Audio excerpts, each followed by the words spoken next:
મઠ કોટલનો મેળો. કેવો સાહેબ? મઠ કોટલનો મેળો. તો સંતરામપુર તાલુકાના કડાના મુકામે મહાસુદ ચૌદસથી મહાવદ પડવા સુધી મથ કોટાલ નામનો મેળો ભરાય છે, જેમાં આદિવાસી લોકો સાથે અન્ય જાતિના લોકો પણ ભાગ લે છે. અહીંયા ખાસ નોંધપાત્ર બાબત એ છે કે અહીંયા ઈસવીસન 1857ના વિપ્લવમાં મૃત્યુ પામેલા શહીદોની સ્મૃતિના યાદગાર પથ્થરની ખાંભી બંધાવ્યો હોવાનું મનાય છે.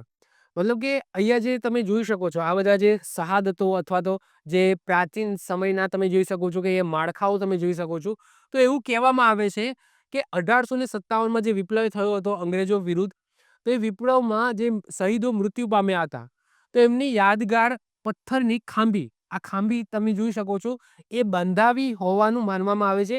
આની પણ મેં ડિટેલ્સમાં વાત કરેલી છે.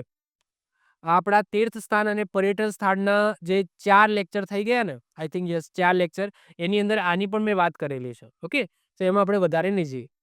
અહીંયા બંધની જગ્યાએ બાજુમાં મહી નદીના કિનારાની સામે પર્વતમાં નેમિનાથ મહાદેવનું મંદિર આવેલું છે.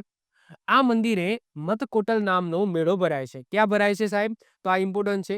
તો અહીંયા બંધની જગ્યાએ બાજુમાં મહી નદીના કિનારાની સામે પર્વતમાં નેમિનાથ મહાદેવનું મંદિર આવેલું છે અને આ મંદિરે મથકોટલ નામનો મેળો ભરાય છે. અહીંયા આવેલ ટેકરીઓ નજીક ભામારેશ્વરી ગુફા આવેલી છે. એવું માનવામાં આવે છે કે ગુફાની નીચેનો ભાગ 80 કિલોમીટર લાંબો ડુંગરાળ વિસ્તાર છે.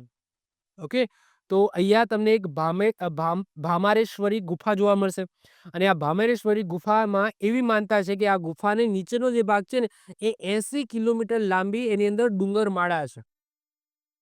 આવી જ રીતના ઓછા સમયની અંદર મહત્વપૂર્ણ નોલેજ મેળવવા માટે અને મને સપોર્ટ કરવા માટે આજે જ આપણી યુટ્યુબ ચેનલ ટીચિંગ કિશન ક્લિપને સબસ્ક્રાઇબ કરો.